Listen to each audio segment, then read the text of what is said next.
दर्शन BEd college की online classes में आपका स्वागत है। पहले हमने पढ़ा था चिंतन के अर्थ और उसकी विशेषताएं।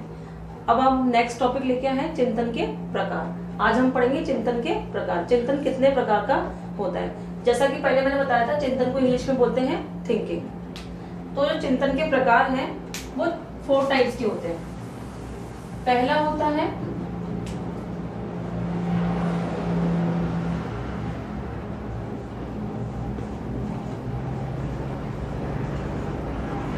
चिंतन के प्रकार 4 टाइप्स के होते हैं। पहला होता है प्रत्यात्मक चिंतन।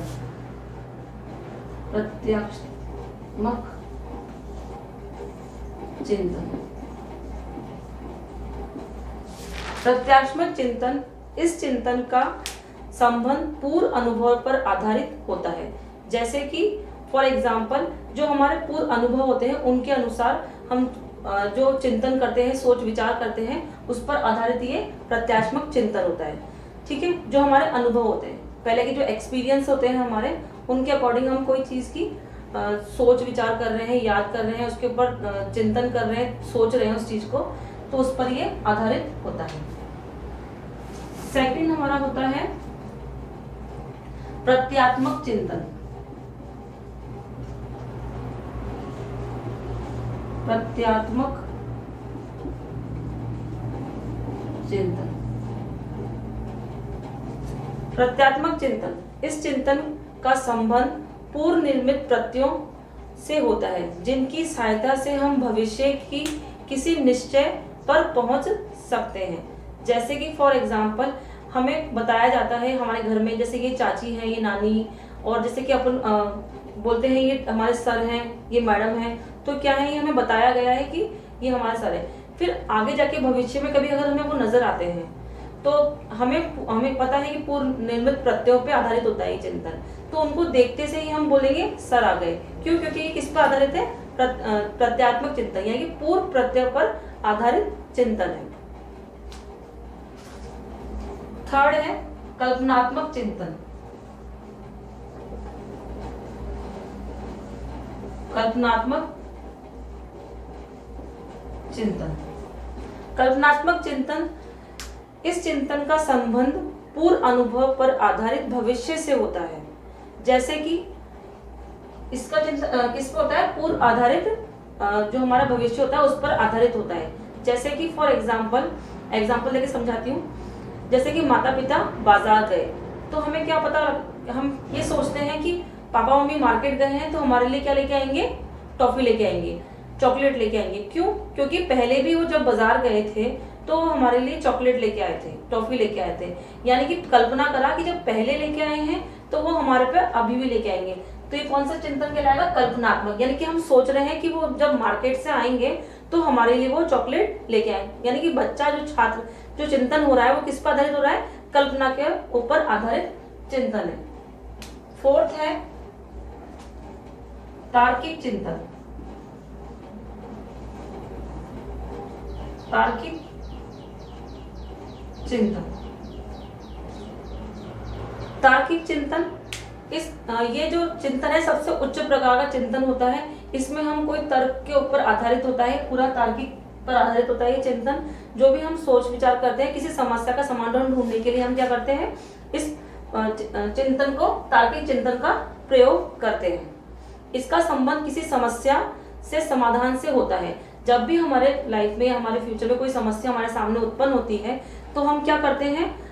तार्किक, जो आपस में एक दूसरे से बातचीत करके उस समस्या का समाधान ढूंढने में अपन सहायता करते हैं, तो वो क्या कहलाएगा? तार्किक चिंतन कहलाएगा। तो ये 4 पार्ट्स होते हैं चिंतन के प्रकार के। अब नेक्स्ट हम पढ़ेंगे चिंतन के सोपान, यानी कि स्टेप्स ऑफ थिंकिंग। चिंतन के सोपान। चिंतन के सोपान। सोपान को हम स्टेप्स बोलते हैं।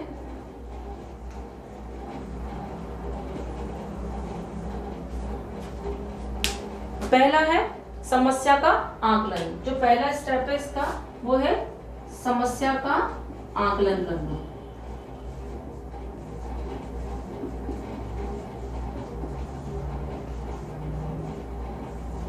ठीक है, पहला क्या है? समस्या का आकलन। चिंतन समस्या से उत्पन्न होने से संपन्न होता है। जो चिंतन हमारा कब उत्पन्न होता है? जब हमारे सामने कोई समस्या उत्पन्न होती है। ठीक है, तो हम क्या करते हैं? समस्या का आकलन करते हैं। जैसे कि ये समस्या हमारे लिए कितनी बड़ी है, किस स्तर तक की है, ये आगे जाके इसके लिए कितना चिंतन करना पड़ेगा। तो समस्या का पहले हम आकलन करेंगे, समस्या कठिन है या नॉर्मल है, तो वो क्या कहलाएगा? समस्या का आकलन करना। यानी कि जो भी समस्या हमारे सामने उत्पन्न हुई है तो उसके लिए सबसे पहले हम क्या करेंगे? उसका आकलन करेंगे, उसके बारे में सोच विचार करेंगे। नेक्स्ट है संबंधित तथ्यों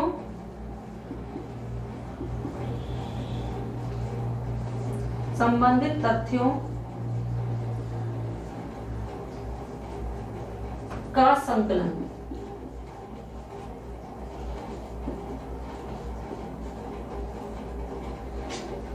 ठीक है, जैसे समस्या हमारे सामने उत्पन्न हुई, उसका हमने आकलन कर लिया। उसके बाद नेक्स्ट स्टेप क्या आएगा कि जो भी संबंधित से तथ्य होंगे, उससे रिलेटेड जो भी चीजें होंगी, उसका हम क्या करेंगे?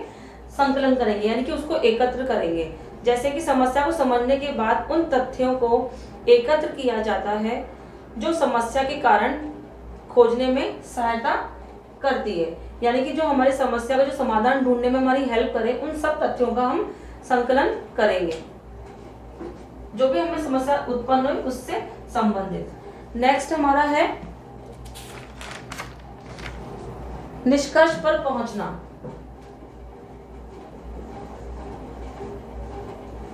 निष्कर्ष पर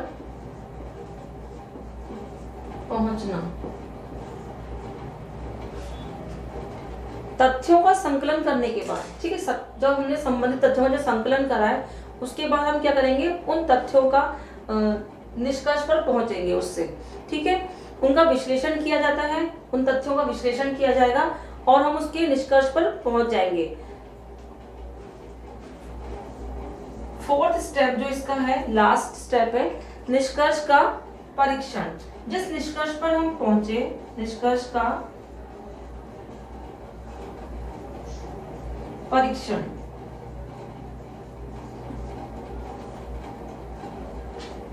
निष्कर्ष का चिंतन से प्राप्त जितने भी परिणाम होते हैं, उसका हम क्या करते हैं? कर उसकी जांच की जाती है।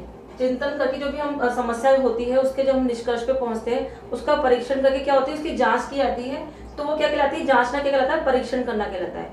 यानी कि जिस निष्कर्ष पर हम पहुंचे, फिर उसका क्या करेंगे? परीक्षण किया जाएगा।